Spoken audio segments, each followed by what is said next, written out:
Welcome to AGIS. In today's video, we are going to learn about the pressure belts and wind. Now, what are these pressure belts and how does it affect the winds? So, we are going to study about the pressure belts and winds in today's lecture. Incompletely, we will discuss here in today's video. The rest related to this topic will be discussed in the further videos. So आज के video में हम ये समझेंगे सबसे पहले कि अर्थ पे प्रेशर बेल्ट्स जनरेट कैसे होते हैं. नाउ इसका इंपॉर्टेंस क्या है. सो because of the pressure belts only the winds circulates on the अर्थ. अब विंड्स जो है वो कई तरह के होते हैं. सो पहले विंड्स को पढ़ने से पहले हमें प्रेशर बेल्ट को पढ़ना जरूरी होता है. वाई? बिकॉज हम हमेशा जानते हैं कि विंड जो ब्लो करती है उसका एक ही लॉ है, यूनिवर्सल लॉ एक ही है कि हमेशा से विंड जो है वो from high pressure to low pressure travel करती है, हमेशा से. नाउ यहाँ पे प्रेशर वर्ड आ गया and that is why before study about the wind we need to understand very well about the pressure belt. So how does this pressure belts are built on the earth. So सबसे पहले तो आप ये समझिए कि equator जो है वो 0 डिग्री लैटिट्यूड लाइन को कहते हैं. सो 0 डिग्री लैटिट्यूड लाइन जो अर्थ को दो इक्वल पार्ट में डिवाइड करता है, that is said equator. Now इस इक्वेटर को नो मैटर सन का position even in the southern hemisphere और in the northern hemisphere, no matter कहीं भी अर्थ पे अगर सूर्य की रोशनी पड़ रही है तो उसके कारण सबसे ज्यादा समय तक जो रोशनी मिलती है या सन का जिसको हम कह सकते हैं इंसोलेशन, जिस लैटिट्यूड पे सबसे ज्यादा समय तक पड़ता है दैट इज इक्वेटर. बिकॉज ये बीच का पार्ट होता है अर्थ का. सो अगर सूर्य उत्तरायण हो, जिसको हिंदी में हम लोग जानते हैं जो मकर संक्रांति के बाद होते हैं, या सूर्य दक्षिणायन हो जो अभी का समय में है. सो दक्षिणायन है इन द सदर्न हेमिस्फीयर, सन का पोजीशन अभी है, इसलिए अभी हमें ठंड फील हो रही है, हमें कोल्ड वेदर देखने को मिल रहा है. अब ऐसे में मैक्सिमम टाइम सन का इंसोलेशन इसी इक्वेटर को मिलता है and that is why this equator is always a low pressure belt. Now why low pressure belt? Because of the sun's insolation it gets heated throughout the year and that is why यहाँ का जो water है वो गर्म होगा, यहाँ का जो surrounding atmosphere है that will be heat up और उसके कारण यहाँ से जो हवाएं हैं वो गर्म होने के कारण ऊपर की ओर उठती है and that is why this area is said, जहां कहीं भी हवाएं ऊपर की ओर उठे गर्म होने के बाद, that is low pressure. Low pressure अर्थात किसी जगह से हवाएं उठ गई है तो खाली स्पेस बन गया है and that is why that region is known as low pressure. Now जहां पे ये हवाएं जो उठती है और उसके बाद फिर ठंडी होने के बाद गिरती है, सो डिसेंडिंग एयर के कारण जो प्रेशर जनरेट होता है दैट इज हाई प्रेशर. सो सबसे पहले high pressure and low pressure. Now पूरे अर्थ पे प्रेशर बेल्ट्स कैसे बनता है. सो इक्वेटर पे सन का इंसोलेशन मैक्सिमम पड़ने के कारण यहां से हवाएं उठेंगी और उठने के बाद due to rotation of the earth it will bifurcate in the both direction in the northern hemisphere and the southern hemisphere. So the air which ascends at the equator after reaching at certain height or after reaching near the tropopause it will gets cooled. और जब ये ठंडी हो जाएंगी हवाएं तो ठंडी हवाएं हमेशा भारी होती है, इस कारण से मजबूरन इसको फिर से नीचे की ओर आना होगा.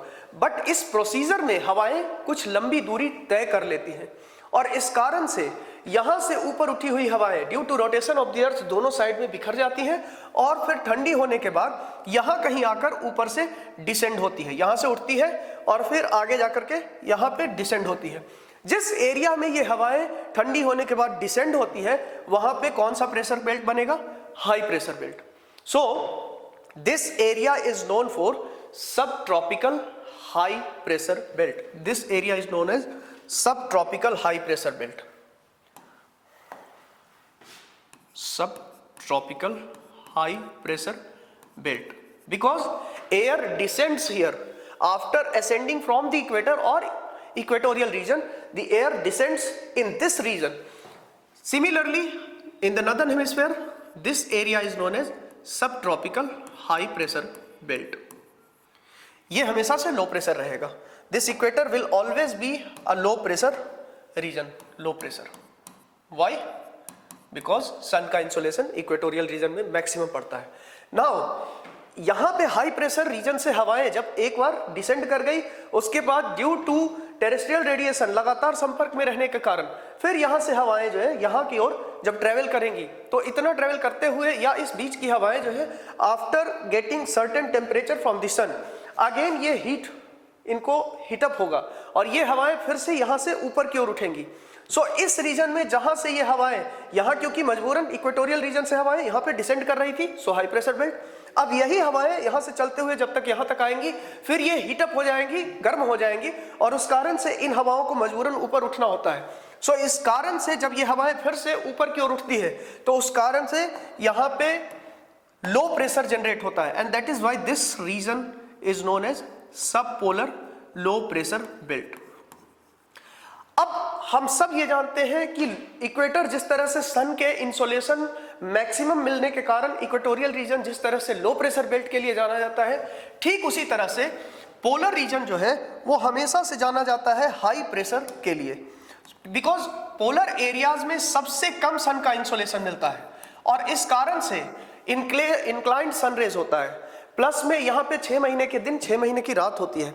इन सभी कारणों से यहाँ पे मिनिमम सन का इंसोलेशन मिलता है और इसलिए यहाँ हमेशा से ठंडा रहता है और जहां भी ठंडा होगा वहां पे हाई प्रेशर होगा। सो दैट इज व्हाई ये रीजन हाई प्रेशर। सिमिलरली ये southern hemisphere is also known as high pressure region. अब ऐसे में ये दोनों जो है हाई प्रेशर रीजन जबकि ये लो प्रेशर रीजन, बट यहाँ पे फैक्टर मेन कौन सा है? The main factor for the creating high pressure and low pressure in these three areas is temperature. So because of that, these three pressure belts, the polar high pressure belts, the polar high pressure belts and equatorial low pressure belts are known as thermally induced,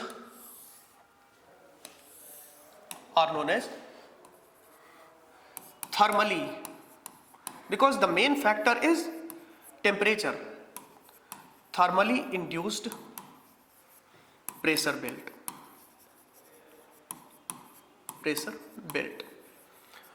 अब यही high pressure से जब हवाएं यहां पे descend कर रही हैं तो ये हवाएं जब यहां तक आती है from high pressure to low pressure, मतलब यहां से जब ये हवाएं नीचे की ओर आती हैं, then after completing a certain amount of journey ये हवाएं फिर से टेरेस्ट्रियल रेडिएशन के संपर्क में रहने के कारण गर्म होती हैं और फिर से इस रीजन तक आते आते यहां से हवाएं और यहां की हवाएं जब यहां तक आती है तो ये फिर से हीटअप होती है ड्यू टू टेरेस्ट्रियल रेडिएशन और उसके कारण फिर से ये गर्म जब होती है तो ऊपर की ओर उठना शुरू करती है। सो इस रीजन को हम लोग जानते हैं सब पोलर लो प्रेशर बेल्ट के नाम से, सब पोलर लो प्रेशर बेल्ट के नाम से। अब सब पोलर लो प्रेशर बेल्ट, फिर सब ट्रॉपिकल हाई प्रेशर बेल्ट, फिर low pressure belt, sub tropical high pressure belt in the southern hemisphere. This is southern hemisphere, this is northern hemisphere. So हम ये देख रहे हैं कि अल्टरनेटिवली हमेशा से प्रेशर बेल्ट जनरेट हो रहे हैं। Equator due to high insolation of the sun always low pressure belt, उसके ऊपर का भाग हाई प्रेशर, उसके ऊपर लो प्रेशर, उसके ऊपर हाई प्रेशर। सो अल्टरनेट होता है। हम सिंपल माइंड में इसको इस तरह से भी तैयार कर सकते हैं, याद कर सकते हैं कि पोल ठंडा मतलब हाई प्रेशर, कोई भी ठंडा मतलब हाई प्रेशर, और इक्वेटर गर्म इलाका का मतलब लो प्रेशर। अब जब ये पता हो गया कि लो प्रेशर, तो हमेशा अल्टरनेट पॉइंट पे हम लिखते चले जा सकते हैं, लो प्रेशर के ऊपर हाई प्रेशर, हाई प्रेशर के ऊपर लो प्रेशर, लो प्रेशर के ऊपर high pressure. This is simple way to remember the pressure belts of the earth. Now इसका अगर लैटिट्यूड वाइज हम ये तय करें कि किस किस के बीच में होता है लगभग, सो 0 डिग्री टू 10 डिग्री के बीच का इलाका कहा जाता है इक्वेटोरियल बेल्ट। अब equatorial belt is between 0 degree to 10 degree, 10 degree. यहां मैक्सिमम सन का इंसोलेशन मिलने के कारण, क्योंकि लो प्रेशर बेल्ट रहता है, ऐसे में जब हवाएं ऊपर की ओर उठती हैं तो अगर डिब्बे से हवा को अगर निकाल दिया जाए तो उसके कारण खालीपन सा आता है। सो इसी खालीपन के कारण इस इलाके में काम नेचर हो जाता है ओशन के करंट का। सो ocean currents becomes calm in their nature and that is why this region is also famous for, this region is also famous for calm condition of the ocean current, and that is why this region is also known as doldrum. Doldrum. जबकि इस इलाके में जहां पे सब tropical high pressure belt के इलाकों में जहां हवाएं ऊपर उठने के बाद इक्वेटोरियल बेल्ट से डिसेंड कर रही है, हवाएं नीचे की ओर गिर रही हैं। अब अगर आप खड़े हो और आपके सर पे किसी तरह का वजन बन रहा है तो उसको आप क्या कहोगे कि वजन बढ़ रहा है, का मतलब दाब बढ़ रहा है। ठीक इसी तरह से जहां हवाएं नीचे की ओर आ रही हैं, सो नीचे की ओर आती हुई हवाओं के कारण प्रेशर इंक्रीज हो रहा है, and that is why this pressure belt is high pressure belt, हवाओं के डिसेंड करने के कारण। लेकिन आप सोचो कि हवाएं जब नीचे की ओर डिसेंड करेंगी जिसके कारण प्रेशर जब बढ़ेगा, तो पुराने समय में जब किसी भी ऐसे मैकेनाइज्ड जहाज को समुद्र में चलाने का प्रचलन नहीं था, क्योंकि उस समय ऐसी टेक्नोलॉजी हुआ नहीं करती थी। ऐसे समय में जब कन्वेंशनल शिप्स जाते होंगे तो हाई प्रेशर के कारण उनके सिंक करने का यानी डूबने का ज्यादा चांसेस रहता था। जब ऐसा होता था तो जो ट्रेडर्स होते थे वो अपने साथ में, क्योंकि आते थे तो घोड़ों के लेकर आते थे, फिर सामान लाद के उन्हीं घोड़ों को वापस ले जा रहे होते थे। लेकिन इस क्रम में जब हाई प्रेशर बेल्ट के रीजन में वो जाते थे तो उस हाई प्रेशर को झेल न सकने के कारण जब जहाज डूबने के कंडीशन में आ जाता था तो उससे बचने के लिए ट्रेडर्स जो है वो अपने घोड़ों को समुद्र में फेंक दिया करते थे, और ऐसे करके वो अपने गुड्स को, क्योंकि जो गुड्स यहाँ से ले जा रहे होते थे इन रीजन से, वो गुड्स घोड़ों से ज़्यादा कीमती हुआ करते थे तब के समय में। स्पाइसेस जैसे इंडिया से जाते थे वो बहुत कीमती होते थे, यहाँ से जिस प्राइस में लेते थे उससे कई 100 गुना तक के वहाँ पे कमाई कर पाते थे। ऐसे में सबसे आसान होता था उनको जो घोड़े लेकर आ रहे हैं उन्हीं घोड़ों को वापस जाते समय में गिरा देना ताकि जहाज डूबने से बच जाए। ऐसे में इस रीजन को नाम दे दिया गया उस समय में हॉर्स लैटिट्यूड, हॉर्स लैटिट्यूड, क्योंकि ये जो घटना है वो इसी लैटिट्यूड के आसपास घटती थी, हॉर्स लैटिट्यूड। दोनों साइड में this region is also known as horse latitude, this is also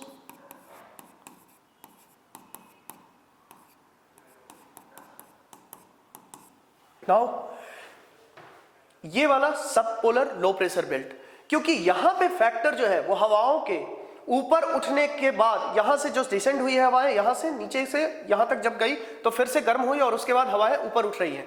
but factor क्या है यहाँ पे? टेम्परेचर नहीं है, यहाँ पे मेन फैक्टर है इनका अपने आप से नीचे की ओर यहाँ पे गिरना, क्योंकि इक्वेटोरियल रीजन से ऊपर उठी हुई हवाएं ठंडी होकर के सब ट्रॉपिकल हाई प्रेशर बेल्ट में दोनों साइड में ऐसे गिरी है। एट द सेम टाइम यहाँ पे हवाएं फिर से गर्म हो गई और गर्म होने के कारण इनको मजबूरन ऊपर उठना पड़ा। So that is why this region is also known as these two pressure belts, और we can say that this pressure belt, subpolar low pressure belt and subtropical high pressure belt, subtropical high pressure belt and subpolar low pressure belt, these four pressure belts are also known as dynamically induced pressure belt. Why dynamically induced? Dynamically induced because यहां पे हवाएं ना भी चाहें तो उनको pressure belt नीचे की ओर या ऊपर की ओर आना पड़ रहा है because of their natural factor. Natural factor क्या है? यहां से हवाएं गर्म हुई, ऊपर उठी, भारी हुई, फिर नीचे गई। यहां पे हवाएं नीचे जब ट्रेवल करती हुई आई तो अगेन इनको गर्म होकर के ऊपर की ओर उठना पड़ा। So because of this region these four pressure belts, sub polar low pressure belt in the northern hemisphere, subtropical high pressure belt in the northern hemisphere, and subtropical high pressure belt and subpolar low pressure belt in the southern hemisphere. These four pressure belts are known as dynamically induced pressure belt. So this is the information regarding the pressure belt. Now in the upcoming videos we will discuss about the wind, because these pressure belts are most influential factor for the winds. Because of these pressure belts actually some permanent winds exist in the atmosphere on the earth. So those winds are affected because of this pressure belt. So for example equatorial region में हम trade winds के बारे में पढ़ेंगे, उसके ऊपर में आपको वेस्टर्लीज सुनने को मिलेंगे, पोलर रीजन में भी आपको ईस्टर्लीज सुनने को मिलेंगे। So these are nothing but the permanent winds. So in the upcoming videos we will discuss about the winds. This is all information regarding the pressure belt. आगे वाले हम लेक्चर में विंड के बारे में पढ़ेंगे. विंड एक्चुअली 3 तरह के होते हैं. ये सब कुछ मैं आपको आगे वाले लेक्चर में पढ़ाऊंगा. So this is all for the today. Thank you.